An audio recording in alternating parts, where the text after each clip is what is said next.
The vanishing route. Carlos gripped the wheel of his yellow cab, the heater humming as rain streaked across the windshield. It had been a slow night in Toronto, and his patience was wearing thin. Just as he considered calling it quits, a man stepped out from under a street lamp, waving for a ride. Carlos pulled over, noting the man's formal attire, a black suit and a long coat, glistening under the rain. As the man slid into the back seat, Carlos caught a faint smell of damp earth. "Downtown, please," the man said, his voice calm and deliberate. Carlos nodded, setting the meter and pulling away from the curb. For the first few minutes, the ride was silent. The man sat still, staring out the window as the city lights blurred past. Carlos tried to break the tension.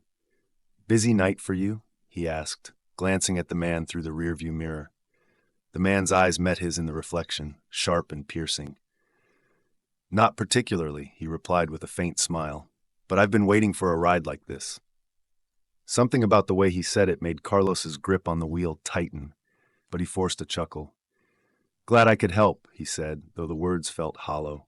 As they approached the intersection leading downtown, the man spoke again. "Take the next left," he instructed. Carlos hesitated. "You sure? Downtown's straight ahead." The man's tone hardened slightly. "I'd prefer the back roads." Shrugging, Carlos complied, turning onto a smaller, dimly lit street. The cityscape quickly faded, replaced by narrow roads lined with dark trees. The GPS on Carlos's phone struggled to keep up, rerouting every few seconds. "Where exactly are we heading?" Carlos asked, his voice edged with unease. "Just keep driving," the man replied, his gaze fixed on the shadowy horizon. The farther they drove, the stranger everything felt. The air inside the cab grew colder, and the familiar hum of the city was replaced by eerie silence. The pavement beneath the tires cracked, overgrown with weeds. Carlos checked his GPS again, but the screen showed only a red banner. No signal. Panic began to creep in. "This doesn't look like downtown," Carlos said, trying to mask the shakiness in his voice. The man's reply was unsettlingly calm. "We're almost there. Just a little farther." Carlos glanced in the rearview mirror again and froze. The back seat was empty. Carlos slammed on the brakes, his heart pounding as he turned around. The man was gone, but the faint smell of damp earth lingered. Outside, the rain had stopped, though the windshield wipers squeaked against dry glass. Carlos's instincts screamed at him to leave, but when he threw the car into reverse, the road behind him had vanished. In its place was a dense wall of trees. "What the hell?" he whispered, his voice shaking. A knock on the passenger window made him jump. He turned to see the man standing there, his eyes dark voids, his lips curled into a chilling smile. Carlos locked the doors and floored the gas pedal, the cab lurching forward. The headlights barely penetrated the darkness, but he didn't care. He just needed to get away. The trees blurred past, their branches clawing at the sides of the car. Suddenly, the radio crackled with static, and over the noise a faint voice whispered, "You're already here." The engine sputtered and died, the cab rolling to a stop. Carlos gripped the wheel, his breath visible in the freezing air. The man reappeared, emerging from the forest with an unnatural smoothness. "You shouldn't have stopped," he said, his voice echoing inside Carlos's head. The next morning, Carlos's cab was found parked on a quiet downtown street. The engine was running, the doors unlocked, and the meter still ticking. There was no sign of Carlos, and no one ever figured out who or what he had picked up that night.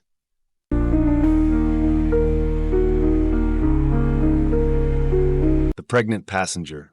Samantha was nearing the end of her shift, exhausted from hours of driving around Los Angeles.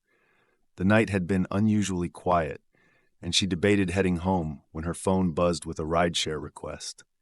The pickup location was a hospital just a few miles away. Samantha sighed, adjusted her seat, and accepted the request. Pulling into the brightly lit pickup zone, she spotted a woman stepping out of the shadows. She was barefoot, wearing a thin hospital gown and clutching her swollen belly. Samantha hesitated but rolled down her window. "Are you okay?" she asked. The woman's voice was strained but urgent. "Please, I need to leave." "Now," she said, climbing into the back seat without waiting for a response. The woman gave Samantha an address on the edge of the city, far from the hospital. Samantha's concern grew as she noticed the woman gripping her belly tightly, her face pale and glistening with sweat. "Shouldn't you still be in there?" Samantha asked cautiously, glancing at the hospital through her rearview mirror. The woman shook her head. They won't help me, she said, her voice cracking. They said my baby isn't viable, but they're wrong. I can feel him. He's alive. Samantha didn't know what to say, so she simply nodded and started driving. The atmosphere in the car felt heavy, tense, but Samantha reminded herself it wasn't her place to pry. As they left the city behind, the streets grew darker and quieter. Samantha tried to make conversation to ease the tension. Is someone waiting for you at home? She asked, her eyes darting between the road and the rearview mirror. The woman didn't answer immediately. After a long pause, she whispered, It's just me and him now. Samantha's unease deepened. The GPS began to glitch, rerouting endlessly before losing signal altogether. The road ahead was pitch black, lined with dense trees. This doesn't feel right, Samantha muttered, gripping the wheel tightly. Are you sure this is the right way? The woman's gaze shifted to Samantha in the mirror, her eyes dark and unfathomable. Just keep driving, she said softly. Suddenly, the woman gasped, clutching her belly harder. Samantha slowed the car, her heart pounding. You're bleeding, she exclaimed, noticing the spreading stain on the woman's hospital gown. We need to go back to the hospital. But the woman screamed, her voice raw and guttural. No, he's coming. Don't stop. Samantha was frozen in fear but obeyed, her mind racing. The metallic smell of blood filled the car, sharp and overwhelming. Samantha glanced back again, but this time, the woman was calm, her breathing steady. Almost there, the woman said in an eerie, serene tone. He'll be safe soon. The address led them to a deserted road, the GPS no longer working. Samantha stopped the car, panic setting in. There's nothing here, she said, turning to face the woman. But the back seat was empty. The blood was gone, the metallic smell vanished. Samantha's hands trembled as she stared at the empty seat. The car engine sputtered, and the lights dimmed, plunging her into darkness. Outside, the faint cry of a baby echoed through the silence. Samantha's heart raced as she stepped out of the car, her breath visible in the suddenly cold air. Hello? She called out into the void, the baby's wails growing louder. The crying abruptly stopped, replaced by the sound of footsteps behind her. Samantha spun around to see the woman standing just a few feet away, her hospital gown pristine, her belly flat. She cradled something small and wrapped in a blood-soaked cloth. He's safe now, the woman said, her voice calm. Samantha felt frozen in place as the woman stepped closer. The world around Samantha seemed to shift and blur, and when she blinked again, she was back at the hospital, her car parked in the pickup zone. She was alone. The back seat was spotless, and her phone showed no record of the ride. Later, Samantha checked the address the woman had given her. It didn't exist. No one at the hospital matched the woman's description either. Yet every time Samantha drove at night, she swore she could still catch the faint metallic tang of blood in her car. The memory of the ride lingered, an eerie reminder that not every passenger was what they seemed.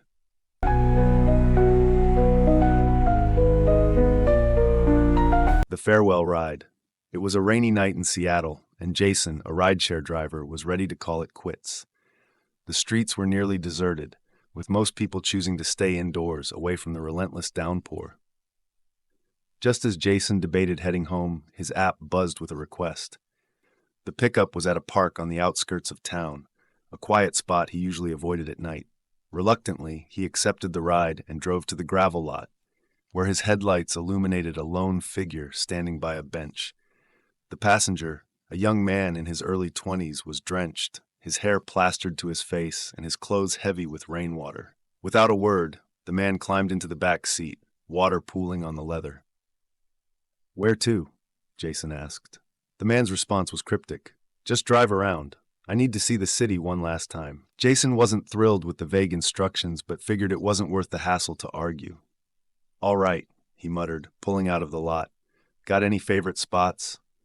The man didn't answer right away. Instead, he stared out the rain-streaked window, his face unreadable. "No," he finally said. "Anywhere's fine."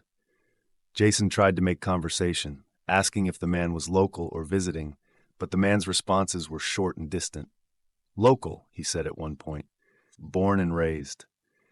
The silence between them grew heavy, punctuated only by the rhythmic swish of the windshield wipers. Jason couldn't help but feel uneasy.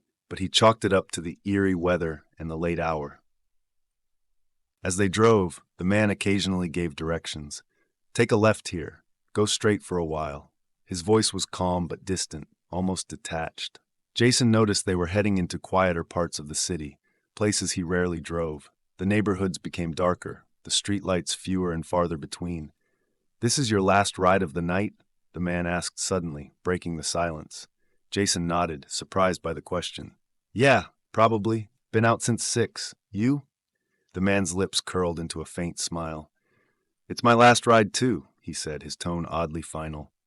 Jason chuckled nervously, brushing it off as a strange coincidence, but the words lingered in his mind.